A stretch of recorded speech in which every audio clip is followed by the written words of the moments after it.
name is Joy out of a Nojo. Welcome to my channel. Sorry. Today I have just been reflecting on the amount of nothing that I've been doing since I've been home, and it makes me really upset. So I thought, what other way to fill my boredom than to just make a video? Perfect, right? But sometimes the problem isn't like, sometimes my problem with making videos is lack of having something to talk about. Like, I'm really not about to come on here trying to accomplish my goals, you know, achieve my dreams, and not have anything to talk about, because that's actually just ridiculous. So, but this time, I do have something to talk about that I forgot that I wanted to actually talk about it. And it is the disastrous times I have in airports. Like, atrocious times. Don't get me wrong, I love to travel and I love to go places, but I really hate airports and I hate dealing with airport people, because they are some of the worst people on the planet. And I mean, not because, I mean, they're doing their job. Like, they're doing their service, they're federal employees. Well, sorry, TSA are federal employees. I guess the airline pays the check-in people. I don't know, I don't care. Some of them are just the worst, and I don't like dealing with them. And I hope the story that I'm about to tell explains why, okay? So, it begins back in time. Go back to 2 weeks ago? 2 weeks ago? I got home. Come on, Joyce. Okay. No. It begins 2 weeks ago. But I was coming home because, you know, the semester was over. Huzzah, you know, my first year freshman, first year of college done. Freshman year over. We did it. Huzzah.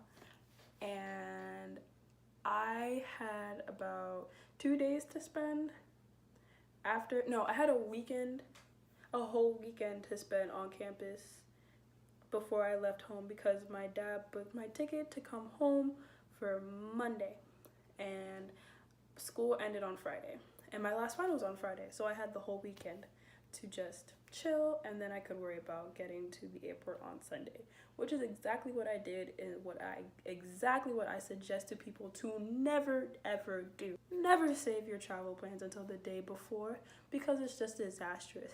Think about the weekend I could have had if I just made all my planning, my travel plans prior, and then rested. But no, I thought, I'm done with school, I don't have to worry about this ever again. Sorry, I'm moving my mouse pad because it's dimming and it's giving me light, so I don't look like really dark. But just think about what I could have saved myself from enduring if I just made my travel plans prior.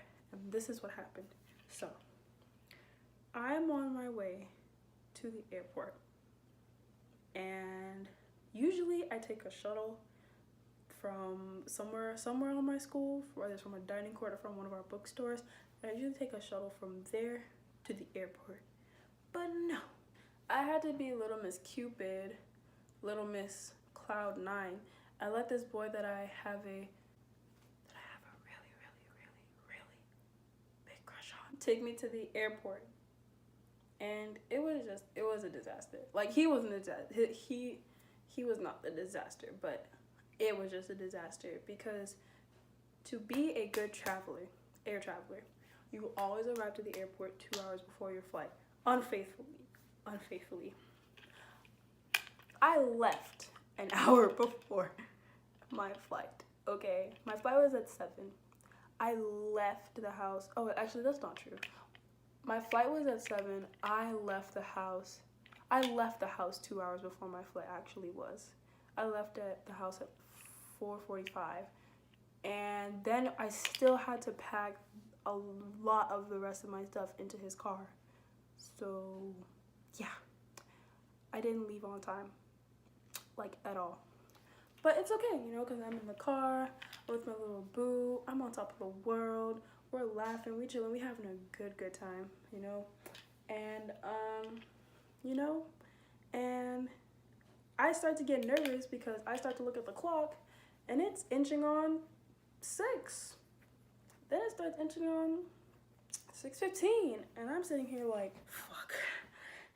I'm assessing my options. What if I miss my flight? What is dad going to do to me? I can't miss my flight because that means I don't go home. And if I don't go home, my dad's going to wonder where I am. And he's actually going to kill me. Even if I'm not home, he's just going to kill me. And then there won't be a me to come home to. And then, like, I'm freaking out. And I'm just not having it. And meanwhile, my little crushy crush thingy is in the driver's seat. And he's all going like, yo, chill, baby. It's gonna be all right. We still gonna get there on time. You still about to make your flight. Don't even worry about it. I'm driving as fast as I can.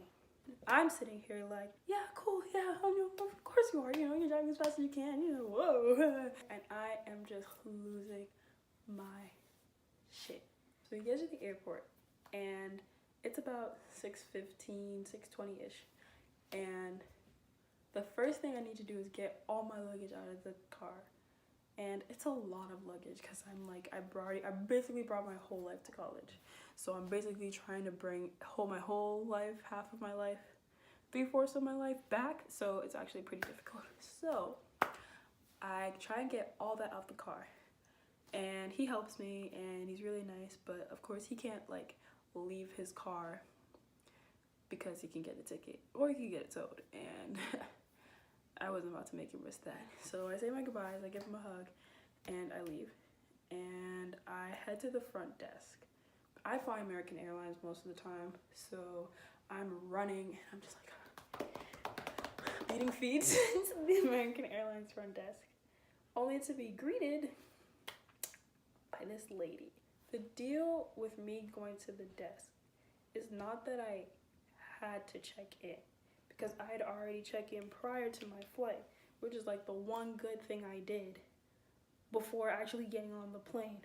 But this time it was about my luggage. See, I had 2 suitcases, a big one and a smaller one, and I also had 2 duffel bags, a smaller one and a bigger one. So I was checking 3 of those because you can only bring 1 personal item and 1 carry-on onto the plane. And that would be my backpack that I wear to school every day and 1 of the duffel bags. So I'm basically checking 3 bags, all right? I didn't know how much this cost at all, period.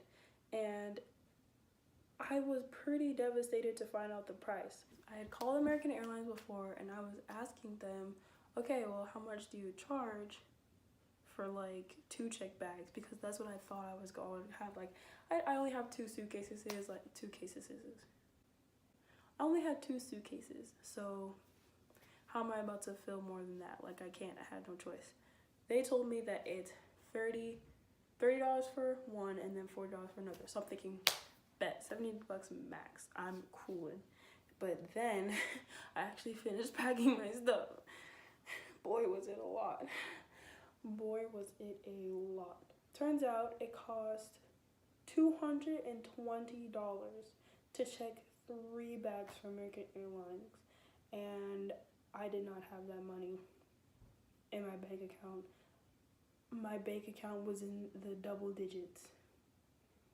Nowhere, not the double digits, near the triple digits, the double digits. So I was always lost. Truly, always lost. And the only way that I think I could actually get the money in time for my flight was to call my mom, ask her to wire me $220, and I just pay her back. So that's what I did. I called my mom up. I'm like, hey, baggage costs $220. I need you to help me. Yeah, I know, that's ridiculous, right? Like, ain't no way anything in this world should cost $220, right, Mom? I mean, hey, like, that's not me. That's American Airlines for you. And they're American.